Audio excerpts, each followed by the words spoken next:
অমুখাপেক্ষী জীবন আল্লাহ তাআলা দিবেন। তার মানে এমন এক হায়াত, হয়তো তার অনেক সম্পদ থাকবে না, টাকা পয়সা থাকবে না, কিন্তু জীবনে যখন যেটা প্রয়োজন আল্লাহ তাআলা মেটানোর ব্যবস্থা করে দিবেন। মানুষের কাছে তার হাত পাতা লাগবে না, প্রয়োজন আল্লাহ মিটায়া দিবেন। হয়তো বিলাসিতা থাকবে না, তবে মানুষের কাছে আল্লাহ তাকে ছোট বানাবেন, আল্লাহ ব্যবস্থা করে দিবে সম্মানের সাথে। 3 নাম্বার, আল্লাহ তাআলা তাকে দিবেন স্বল্পে তুষ্টতা। যদি কোনো ব্যক্তির ভিতরে যদি স্বল্পে তুষ্টতা না থাকে, সে যদি গোটা খুলনা শহরের মালিক হয়ে যায়, এরপরেও বলবে কিছু নাই কিছু নাই। যার মধ্যে স্বল্পে তুষ্টতা নাই, তার অবস্থা হলো ওই রকম। নবীজি বলেন, বনি আদমকে যদি এক জমিন ভর্তি স্বর্ণ দেওয়া হয়, সে আর এক জমিন ভর্তি স্বর্ণের আশা করবে। নবীজি বলেন, বনি আদমের পেট কবরের মাটি ছাড়া কিছুতে ভরবে না। কিন্তু স্বল্পে তুষ্ট যে যাই থাকবে, সে কয় আলহামদুলিল্লাহ। এই যে আমার নাই আলহামদুলিল্লাহ, আর একজনের আছে আলহামদুলিল্লাহ, হিংসা নাই, এটা বড় এক জিনিস। শান্তির জন্য স্বল্পে তুষ্টতা দরকার, নাইলে শান্তি পাওয়া যাবে না। আল্লাহ এটা তারে দান করবে। 4 নাম্বার, আল্লাহ তাআলা তাকে ইবাদতে মজা দিবে।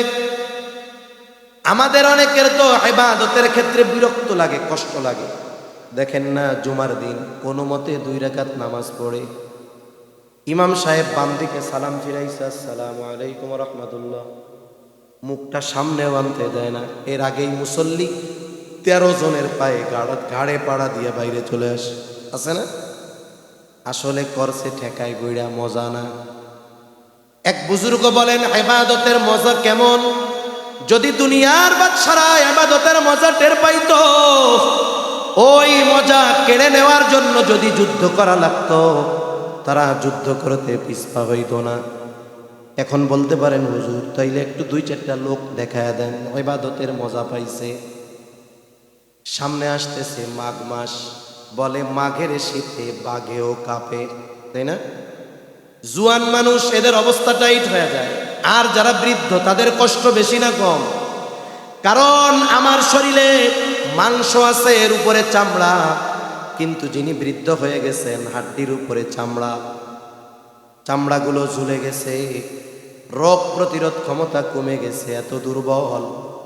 এইরকম অনেক আল্লাহর বান্দা আছে। ওই শীতের রাত ছেলে বিদেশ থেকে দামি কম্বল পাঠিয়েছে, রুমের মধ্যে এসি লাগানো আছে, গরম বাতাস আসে, কিন্তু যখনই ফারুকিয়ার মসজিদ থেকে আজানের আওয়াজ গেল, আসসালাতু খায়রুম মিনান নাওম, ঘুম হইতে নামাজ উত্তম, ওই বৃদ্ধ চাচা এত দুর্বল, লাঠি ছাড়া হাঁটতে পারে না। ওই চাচা ঘর থেকে বের হয়ে আসে। অনেকের বাড়িতে এসি নাই, গরম পানির ব্যবস্থা নাই। মুরব্বী ঘুম থেকে উঠছে, ঠান্ডা পানি, টাঙ্কির পানি বরফের মতো শীতল, হাতে লাগলে কেমন যেন অবশ হয়ে যায়। কিন্তু এই বৃদ্ধ মানুষ শীতে ঠনঠন করে কাঁপে। উনি ঠান্ডা পানি দিয়ে ওযু করছে, আবার উত্তরের ঠান্ডা বাতাস প্রবাহিত হইতেছে, শৈত্য প্রবাহ চলতেছে। লাঠিটা হাতে নিয়ে শীতে কাঁপতে কাঁপতে মসজিদে আসছে। মসজিদে আসছে এত কষ্ট করে। ওই মুরব্বী চাচাকে জিজ্ঞাসা করবেন, ইবাদতের কি মজা? আল্লাহর কসম, উনি যদি আল্লাহর কুদরতি পায়ে সেজদা দেওয়ার মধ্যে মজা না পাইতো, কষ্ট করে শীতের রাত্রে ঠান্ডা পানি দিয়ে ওযু করে শীতে কাঁপতে কাঁপতে তিনি মসজিদে আসতেন না। ওই মুসল্লিরে গিয়ে জিজ্ঞাসা করবেন যে, চাচা কি মজা পাইলেন যে কম্বল ছাইরা শীতে ঠান্ডা পানি দিয়া ওযু করে ঠান্ডা বাতাসের মধ্যে কাঁপতে কাঁপতে মসজিদে আসছেন কেন? উনি বলবে, ওই যে সেজদা দিছি আল্লাহর পায়ে, যে মজা, ল্যাপে শুইয়া থাকা এর কাছে কিছুই না। ঠিক কিনা বলেন? এটা হলো হায়াতে তাইয়্যিবা। আল্লাহ এমন এক জীবন দিবে। আর আখিরাতে কি দিবে?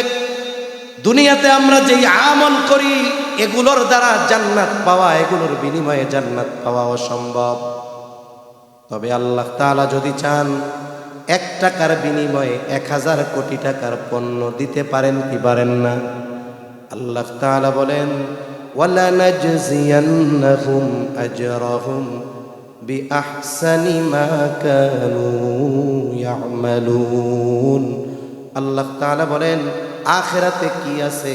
বলে দুনিয়ায় আমরা যেই নেক আমল করেছি তার তুলনায় অতি উত্তম প্রতিদান আখিরাতে যিনি দিবেন তিনি কে? আর সেই প্রতিদান হলো জান্নাত। জান্নাত পাওয়ার মাধ্যমে একজন মুমিন তার অনন্তকালের চূড়ান্ত যেই সফলতা তার চূড়ায় পৌঁছায়া যাবে একজন মুমিন। কারণ আল্লাহ বলেন ওয়াইন্নামা তুওয়াফাউনা উজুরাকুম ইয়াউমাল কিয়ামা ফামান যুহজিহা আনিন নার ওয়া উদখিলাল জান্নাতা ফাকাদ ফাজ। এই জান্নাতে যাওয়ার মাধ্যমেই আমাদের সেই চূড়ান্ত সফলতা অর্জন হবে। তাহলে নারী আর পুরুষ সে যেই হোক, সে যদি 5টি শর্তের আলোকে আমল করে, কয়টি শর্ত জোরে বলেন? এখন যদি কোনো ব্যক্তি এই ফরজগুলো না জানে, যদি তার কোনো ফরজ ছুটে যায়, সে কিন্তু বুঝবে না, টেরও পাবে না। কেন? কারণ নামাজের ফরজগুলো তার জানা নাই। সে জানুক আর না জানুক, বুঝুক আর না বুঝুক, ফরজ ছুটে গেল তো তার নামাজ আর হবে না। নামাজের ওয়াজিব 14টা, যদি কোনো একটা ওয়াজিবও ছুটে যায় সাহু সেজদা দেওয়া লাগবে, না দিলে নামাজ হবে না। এখন আল্লাহর বান্দা নামাজি, নামাজের ওয়াজিব 14টা জানে না। জবান খুলে বলেন তো, যদি ওয়াজিব ছুটে যায় তাহলে কি সে টের পাবে নাকি? টের যদি না পায় সাহু সেজদা দিবে না। সাহু সেজদা দিল না, তার নামাজও হলো না। নামাজ ভঙ্গের কারণ 19টি। বলে যে কোনো একটা কারণ যদি পাওয়া যায় তাহলে নামাজ ভেঙে যাবে। কিন্তু নামাজি নামাজ ভঙ্গের কারণ জানে না। কিন্তু নামাজের মধ্যে নামাজ ভঙ্গের কারণ পাওয়া গেছে। বলেন তো এখন তার নামাজ আছে না গেছে? সাথে সাথে তাহারাত সম্পৃক্ত মাসালাগুলো জানতে হবে। গোসলের ফরজ জানতে হবে, ওযুর ফরজ জানতে হবে, ওযু ভাঙ্গার কারণগুলো জানতে হবে। এগুলো জানা ফরজ, শেখা ফরজ। কারণ যদি কারো এইগুলো না জানা থাকে, দেখা যাবে যুগের পর যুগ নামাজ পড়ছে কিন্তু তার নামাজ হয় না। কিন্তু আমাদের মুসল্লিরা এগুলো শিখতে রাজি না। সে যে দোয়ায় কুনুত জানে না, এটা ইমাম সাহেব যায় না ফেলুক, এটা মুসল্লি চায় না। এজন্য সে এগুলো ইমাম সাহেবের কাছে শিখতে চায় না। আমি যে পারি না, এটা লজ্জার বিষয়। সকাল সন্ধ্যা ইমামরে ঝাড়ি মারি, আর ইমাম যদি জানে আমি দোয়ায় কুনুত পারি না, তাইলে আমার কি আর পাওয়ার থাকবে? ঠিক কিনা বলেন? কিন্তু আপনি যে লজ্জায় শিখতেছেন না, ইবাদত যে হচ্ছে না, দুনিয়ায় নাইলে লজ্জা থেকে বাঁচলেন, আখেরাতে শাস্তি থেকে বাঁচা যাবে? এজন্য দুনিয়ায় একটু লজ্জা পাওয়া অনেক ভালো, আখেরাতে শাস্তি পাওয়ার চাইতে। ঠিক কিনা বলেন? এজন্য আমরা শিখব। আপনি যদি ফারুকিয়া মাদ্রাসার মুহতামিম সাহেবরে বলেন যে হুজুর আমরা তো ইবাদত করি, মাসলা মাসাইলগুলো তো জানি না, আমাদেরকে এশার পরে অথবা ফজরের পরে 15 মিনিট 20 মিনিট বা আধা ঘন্টা ধারাবাহিকভাবে একেবারে ইমাম থেকে নিয়ে যে মাসালাগুলো দরকার সব কিছু একটু শেখানোর ব্যবস্থা করেন। মুহতামিম সাহেব কি বলবে? না না না, খুব ব্যস্ত, আমরা পারবো না, বলবে নাকি? কিন্তু আমরা শিখতে চাই না, আমাদের ইচ্ছা নাই। ওই যে চিন্তা করি গরম কথা কই, আমি যদি পারি না এটা জানে, তাইলে আমার ইজ্জত থাকবে। সেজন্য ইজ্জত বাঁচাইতে গিয়া, দুনিয়ায় সম্মান বাঁচাইতে গিয়া আখেরাতে শাস্তি পাওয়া, এটা বোকামি ছাড়া আর কোনো কিছু নয়। 5 নাম্বার, অবশ্যই হালাল খাবার খেতে হবে। খাবার শুধু হালাল হলে হবে না, উপার্জনটাও কিন্তু হালাল হতে হবে। অনেকে খাবার হালালের ব্যাপারে যতটা সচেষ্ট, উপার্জনের ব্যাপারে এতটা সচেষ্ট নয়। এজন্য অনেক সময় দেখা যায় মানুষ এমনও করে, পকেটের মধ্যে 1 বান্ডিল টাকা, হয়তো ঘুষের টাকা, নয়তো সুদের টাকা, নয়তো অন্য কাউকে ঠকিয়ে অন্যায়ভাবে আনা টাকা। বাজারে গিয়েছে, কাঁচা বাজার, বিশাল বড় এক গরু জবাই হইছে। চিন্তা করতেছে আগামীকাল শবে বরাতের রাত, পরিবারের একটু ভালো মন্দ খাওয়ানোর দরকার, ফজিলতময় রাত, 10 কেজি গোশত কিনবো। কিন্তু ওয়াজে শুনছে যে ওলামা একরাম বয়ানে বলছে হালাল প্রাণী যদি ইচ্ছা করে বিসমিল্লাহ বাদ দিয়ে জবাই করা হয়, ইচ্ছা করে যদি আল্লাহর নাম ব্যতীত জবাই করা হয়, তাহলে ওই হালাল প্রাণীর গোশত আর হালাল থাকে না। কিন্তু ভুলে গেছে বলতে, মনে থাকলে বলতো, কিন্তু ভুলে গেছে, অসুবিধা নেই। এখন চিন্তা করতেছে এত বড় গরু, কসাইরা তো জবাই দেয় 2-3 জন মিলা সিস্টেমে একটা বড় গরু শোয়াবে না।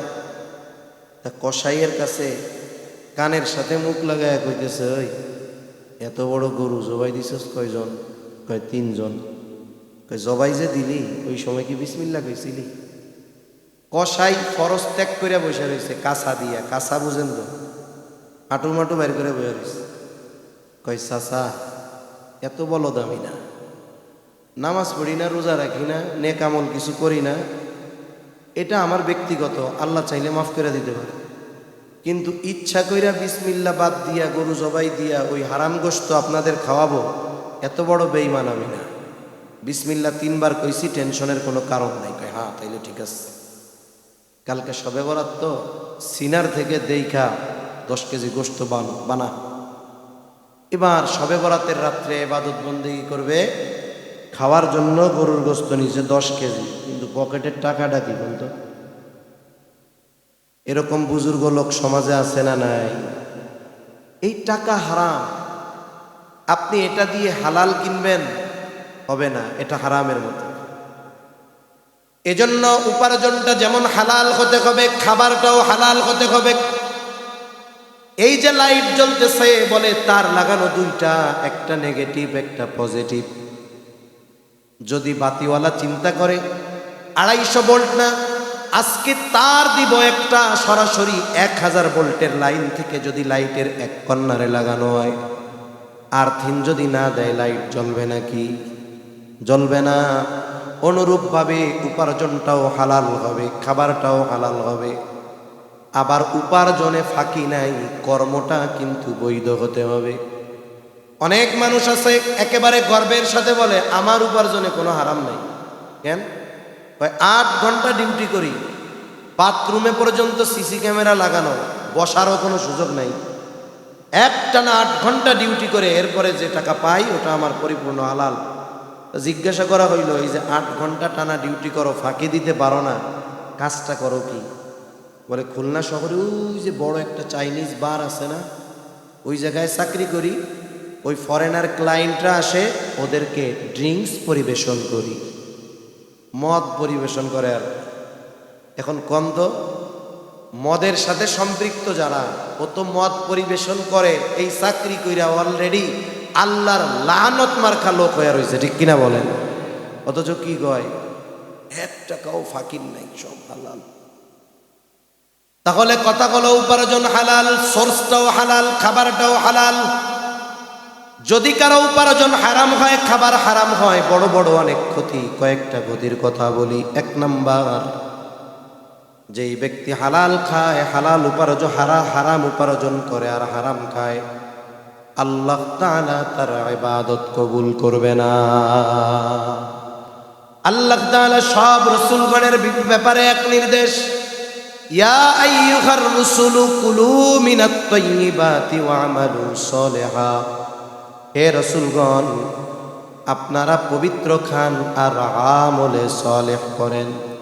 তাহলে ইবাদতের আগে পবিত্র খাবার, হালাল খাবারের নির্দেশ দিছেন কে? বুজুর্গানে দিন বলেন, যার খাবার পবিত্র নয়, যার খাবার হালাল নয়, তার ইবাদত আমলে সলেহ হয় না, তার ইবাদত আল্লাহ তাআলার নিকটে কবুল হয় না। 2 নাম্বার, যে হারাম উপার্জন করে, হারাম খায়, তার দোয়া আল্লাহ কবুল করে না। এক ব্যক্তির ব্যাপারে হাদিসের মধ্যে আসছে, লোকটা লম্বা পথ পাড়ি দিয়ে বায়তুল্লাহ আসছে, চেহারাটা মলিন, চুলগুলো উস্কো খুস্কো। লোকটা খুব আবেগ আর দরদ নিয়ে বায়তুল্লাহর গিলাফ ধরে কান্না করতেছে আর দোয়া করতেছে। এই ব্যক্তির দোয়ার এই হালত দেখে অন্যান্য সাহাবা একরাম মনে করতেছে এই ব্যক্তির যে দোয়ার ভাব আল্লাহ ফিরাইয়া দিতে পারেন না, তার মানে এর দোয়া কবুল হবে, কোনো সন্দেহ নেই। অনেক সময় অনেক মানুষ দেখা যায় পাপের কাজে লিপ্ত, কিন্তু খুব আবেগ দরদ নিয়ে দোয়া করে, আছে না নাই? আছে? সজাগ আছেন তো? আবার তাকবীর দেন, নারায় তাকবীর। অনেক দিছে জিমাইন্যাও আজকে লাস্টে চলে রে, হুজুরও জিমাই 11টারে 5-6 বার কইতেছে 10টা, ওনারে দিছে লাস্টে ওয়াজ করতে, লোক আর পায় নাই। তা আমার একটা গল্প মনে পড়ছে, বলবো? 2-4-5 মিনিট বেশি হইলে কষ্ট নিয়েন না, 40 বেজে গেছে। বাংলাদেশের একজন নাম করা নায়ক আছে, এর নাম হইল শাকিব খান। নাম কি? শাকিব খান। উনি তখন কেউ চেনে না বাংলাদেশে। আমাদের এক বন্ধু তার ওস্তাদের সাথে সে হজে গেছে। আমার এক বন্ধুর ওস্তাদ ওই কাফেলার জিম্মাদার, ওনার সাথে ওই শাকিব খান হজে গেছে। তখন কেউ তারে চেনে না বাংলাদেশে। হয়তো অভিনয় ছোটখাটো করে, ওই পেশা ধরছে, কেউ তারে চেনে না। কিন্তু মোটামুটি মানুষজন, হুজুরও জানতে পারছে এই লোক চলচ্চিত্রে অভিনয় করে, সিনেমা করে, কিন্তু অনেক প্রসিদ্ধ বা পরিচিত না। তা ওই সফরে শাকিব খান খুব মুখলেস ভাবে একনিষ্ঠতার সাথে অনেক ইবাদত করছে। তা হুজুর তার ইবাদত বন্দেগী দোয়া কান্নাকাটির অবস্থা দেখা ভাবছে এই লোক এবার হজ থেকে গিয়ে সাক্ষাৎ আল্লাহর ওলি হয়ে যাবে। তা ওনার তো দৃঢ় বিশ্বাস এইটা যে যে বাপ বরাদ্দ 40 দিন দেখছে তাতে উনি আর গিয়ে কোনো গুনাহ করবে না। তা উনি ওনার এই ধারণা থেকে শাকিব খানকে প্রশ্ন করছে হজের শেষ সময়ের দিক, যে ভাইজান এখন তাহলে বাংলাদেশে গিয়ে কি করবেন, কি চাকরি বাকরি করবেন? কেন? আমি যেটা করি সেটা করব, মানে আমি যেটা করি এটাই তো করব। তার মানে কি বোঝা গেল? সে যে এত দোয়া মোনাজাত করছে কি জন্য? যেন দেশের সেরা নায়ক হইতে পারে এই জন্য। ওই যে ভালো কাজ করছে, আল্লাহ ভালো কাজের প্রতিদান কারো কারো ক্ষেত্রে দুনিয়ায় সব দিয়ে দেন। ফেরাউন দোয়া করছেন আল্লাহর কাছে, আল্লাহ রোগ মুক্ত দীর্ঘ হায়াত দেন, 400 বছরের হায়াত দিছে আল্লাহ, সর্দি কাশিও হয় নাই। তাহলে হুজুর ভাবছে যে দোয়া করতেছে গুনাহ মাফের জন্য, তাওবা করতেছে, আসলে তা না। সাহাবায়ে কেরাম ওই লোকের দোয়ার অবস্থা দেখে সুনিশ্চিত যে এই লোকের দোয়া আল্লাহ ফিরায় দিবেন না। কিন্তু ওই লোকের বাস্তব অবস্থা আল্লাহ তাআলা নবীজিকে জানায় দেন। নবীজি এবার সাহাবায়ে কেরামের উদ্দেশ্য করে বলেন, ওই ব্যক্তির দোয়া আল্লাহ কেমনে কবুল করবে? যার গায়ে হারাম টাকার পোশাক, যার দেহটা হারাম খাবার দিয়ে গঠিত, তার দোয়া আল্লাহ কেমনে কবুল করবে? এরপরে বড় ক্ষতি, নবীজি বলেন লা ইয়াদখুলুল জান্নাতা জাসাদুন গুযিয়া বিল হারাম। নবীজি বলেন হারাম ভক্ষণকারীর শরীর জান্নাতে প্রবেশ করবে না। একজন মুমিন তার ইবাদত যদি কবুল না হয়, তার দোয়া যদি কবুল না হয়, সে যদি জান্নাতে যেতে না পারে, বলেন তো এর চাইতে ব্যর্থতা গ্লানির আর কিছু হতে পারে নাকি? তাহলে হারাম উপার্জন, হারাম খাবার থেকে বাঁচবো। 3 বেলা পেট ভরে খাওয়ার দরকার নাই। আমি 3 বেলা ভালো তরকারি দিয়ে খেতে হবে দরকার নাই। হালাল উপার্জন করব, পান্তা ভাত মরিচ পেঁয়াজ দিয়া লবণ দিয়ে খাবো, তাও হারাম খাবো না, হারাম উপার্জন করব না। এখন ইনশাআল্লাহ আল্লাহ তৌফিক দান করেন। হালাল খাবারের প্রভাব আছে, আল্লাহ তাআলা চেহারা ইমানি নূর বাড়ায় দেয়। এই পৃথিবীর যত হারাম খোর আছে, দেখতে চামড়া যত সুন্দর হোক, স্বাস্থ্য যত ভালো হোক, একটু ইমানি নজরে তাকাবেন, দেখবেন ওই চেহারার মধ্যে কদর্যতা ভরা। ঠিক কিনা বলেন? তাহলে 5টি শর্তের কথা আমরা বললাম। ইমানদার নারী পুরুষ ঈমান ঠিক রেখে ইখলাসের সাথে সুন্নাত তরিকায় ইলম অর্জন করে হালাল খাবার খেয়ে সে যদি ইবাদত করে, নারী হোক আর পুরুষ হোক, বলেন তো তার ওই নেক আমলের কয় ধরনের পুরস্কার? জোরে বলেন। এক নাম্বার পুরস্কার আল্লাহ দুনিয়ায় দিবে। দুনিয়ায় কি দিবে? আল্লাহ তাআলা বলেন ফালা নুহইয়ান্নাহু হায়াতান তাইয়্যিবা। আল্লাহ তাআলা বলেন তাকে দুনিয়ায় হায়াতে তাইয়্যিবা দেওয়া হবে, পবিত্র জীবন দেওয়া হবে। পবিত্র জীবন। অনেক সময় আমাদের কাছে দোয়া চায়, আমরা দোয়া চাই, আপনাদের খতিব সাহেবের কাছে দোয়া চাই। খতিব সাহেব দোয়ার মধ্যে বলে আল্লাহ অমুকরে হায়াতে তৈয়বা দেন, বলে কি বলে না? অমুক ভাই দোয়া চেয়েছে খাস করে মাদ্রাসার জন্য, এই দান করছে, আল্লাহ আপনি ওনারে হায়াতে তৈয়বা দেন। কি হায়াতে তৈয়বা? বলবো হায়াতে তৈয়বা কি? হযরত আলী রাদিয়াল্লাহু তাআলা আনহু, রইসুল মুফাসসিরিন আব্দুল্লাহ ইবনে আব্বাস রাদিয়াল্লাহু তাআলা আনহু,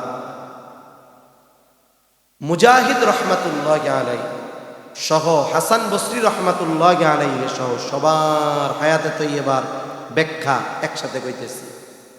হায়াতে তৈয়বার এক ব্যাখ্যা হলো আল্লাহ তাআলা তাকে শান্তিময় পবিত্র জীবন দিবে। খেয়াল দিয়ে শুনবো, কথা কিন্তু শেষ। শান্তিময় পবিত্র জীবন। শান্তি, শান্তির সম্পৃক্ততা অন্তরের সাথে। কিসের সাথে? জোরে বলেন, কিসের সাথে? আর সুখের সম্পৃক্ততা আসবাবের সাথে। যেমন একজনের গরম লাগতেছে, কি দরকার? ফ্যান। ফ্যানেও তার গরম যায় না। বলেন তো সুখের আসবাবের পরে আছে না? এসি লাগাবে। এখন ওনার রুমে 1 টনে হয় না, উনি 2 টন লাগাইছে। শীতের দিন ঠান্ডা লাগে, ল্যাপ খেতাকার থেকে লাঠি মেরে ফেলায় দেয়, কয় ল্যাপ খেতা আর দিব না। কি লাগাইছে? কয় হিটার লাগাইছে। হট অ্যান্ড কুল এসি লাগাই দিচ্ছে। শীতের সময় গরম, গরমের সময় ঠান্ডা। এরপরে স্বাভাবিকভাবে এমনি তুলা দিয়া যদি তশক বানায় মাঝে মধ্যে টেমাটুমা হয়ে যায়। উনি অর্ডার দিয়ে খুব দামি একটা সুন্দর ম্যাট্রেস বানাইছে 50,000 টাকা দিয়া। এরপরে সাধারণ গার্মেন্টসের বালিশে মাথা ব্যথায় মাঝে মধ্যে ইটের মতো শক্ত হয়ে যায়, স্পেশাল শিমুল তুলা দিয়া বালিশ বানাইছে। সব ব্যবস্থাপনা আছে আরামের, কিন্তু সমস্যা হইল ওনার বউ পরকিয়া করে, ওনার ছেলেটা মাদকাসক্ত। বলেন তো এই লোকরে এসি, ম্যাট্রেস আর শিমুল তুলা না 15টা ঘুমের বুড়ি খাওয়াইলে ওর ঘুম আসবে না। ঠিক কিনা বলেন? সুখের আসবাব আছে কিন্তু কি নাই? জোরে কন না, শান্তি নেই। আর একজন লোক কোনো মতে রিক্সা চালায় খায়, ছেলে 2টা মাদ্রাসায় পড়ে, 2 ছেলে, একজন হাফেজ কিতাবখানায় মৌলানা পড়তেছে, আর একজন হাফেজ হয়ে শুনাইতেছে। ঘরের স্ত্রী নেককার। খুলনা শহরে যেই জায়গায় থাকে আসমানির ঘরের মতো। আসমানি কবিতা পড়ছেন না? আসমানিকে দেখতে যদি তোমরা সবাই চাও, রহিমউদ্দির ছোট্ট বাড়ি রসুলপুরে যাও। বাড়ি তো নয় পাখির বাসা, বেন্না পাতার ছানি, একটুখানি বৃষ্টি হলে গড়িয়ে পড়ে পানি। জসিমউদ্দিনের কবিতা মনে হয়। এখনের কবিতা হলো হাট্টিমা টিম টিম, তারা মাঠে বাড়ে ডিম, তাদের খাড়া 2টা শিম। এখন হাট্টিমা টিম কি আল্লাহ ভালো জানে। তা দেখেন এই যে কথা, বাসা তার এইরকম, বৃষ্টির দিনে হেসলা ঢুকে, শীতের দিনে বাতাস ঢুকে। বৃষ্টির দিনে চাল দিয়ে টপ টপ করে পানি পড়ে, শীতের দিনে কুয়াশা পড়ে। মাথার তলে শিমুল তুলার বালিশ নাই, পিঠে ম্যাট্রেস নাই। বালিশ একটা লোহার মতো, ইটের মতো শক্ত। কত পরিশ্রম, কত কষ্ট করে বিছানাটা বড় শক্ত, মোটাও নয় পাতলা।